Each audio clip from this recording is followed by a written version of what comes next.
bringing the dentist to the village didn't see as much glee out of the children. We all have our jobs to do. Now our plane is slipping back around into position out in front of us. Slip turns, by the way, are kind of part turn, part dive, and the pilots need to know how to do that, because if they're going to land on a tiny lake surrounded by tall trees, you can't always make a nice gradual descent. Sometimes you got to just corkscrew it right in. But now the pilot is aligned with the river and making their way down on this beautiful day. Can't see the water now as the plane flares, so this last part is done by feel.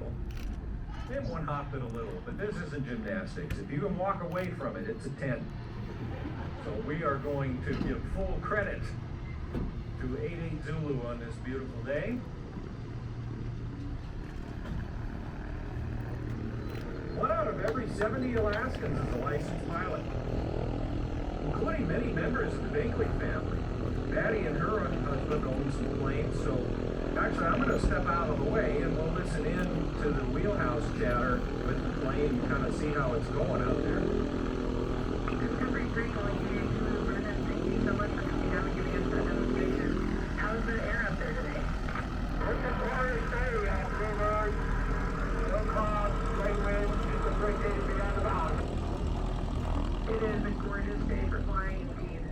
I was wondering if you could remind us a little bit about your background into aviation, where you got to where you are today. So growing up, I was always interested in flying. As I started flying, it was usually as a career.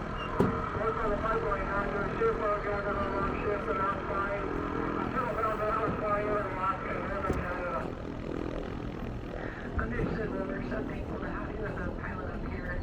And JR had mentioned you're flying a Piper Super Cub, which is a very popular airplane amongst a bunch of pilots here.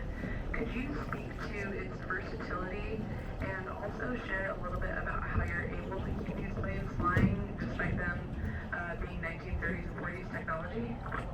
Yeah, they're very versatile, as you can see. Once right now, in wintertime, we'll be on wheels or skis. Get down to your favorite cabin or your fishing or hunting spot. They're just really short field landing, really versatile and just fun to fly. And they do have a very avid following, so there's a lot of aftermarket parts.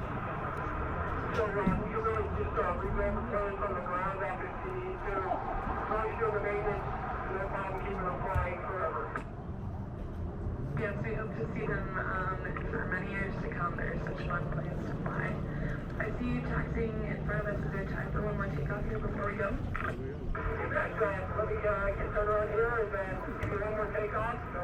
It is Zulu clear. Alright, safe travels to Brennan, and this is D3 clear. All right, one more look over to the right. Plane only weighs about 1,100 pounds.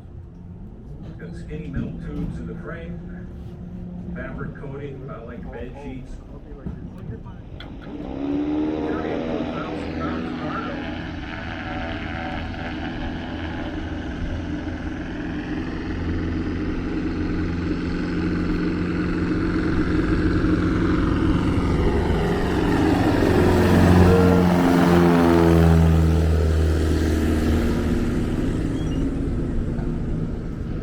When we first started making those, they thought they'd just be trainers.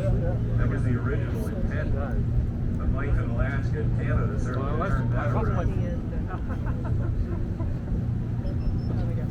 Back here on Earth, though, I've noticed that you're looking at our houses. So we'll talk about those. And I don't have any ex-wives, by the way. I just had to snap you out of it there so nobody missed the action. My one and only, we're going on 37 years. We're doing fine. But, thank you. Well, I'm sure you've noticed our construction pattern out here, which is that there's no construction pattern out here. A little bit of everything. Probably doesn't surprise you very much about Alaskans. Your neighbor just asked that you meet the basic codes for safety and sanitation.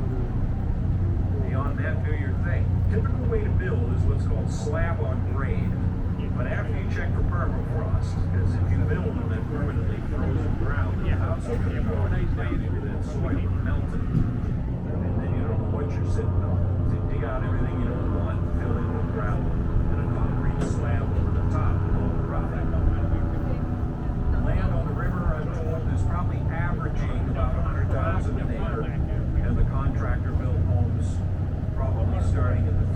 square foot range for basic crane construction. But most of these were actually built by the owners. And they live in them all year round, not just for the summer.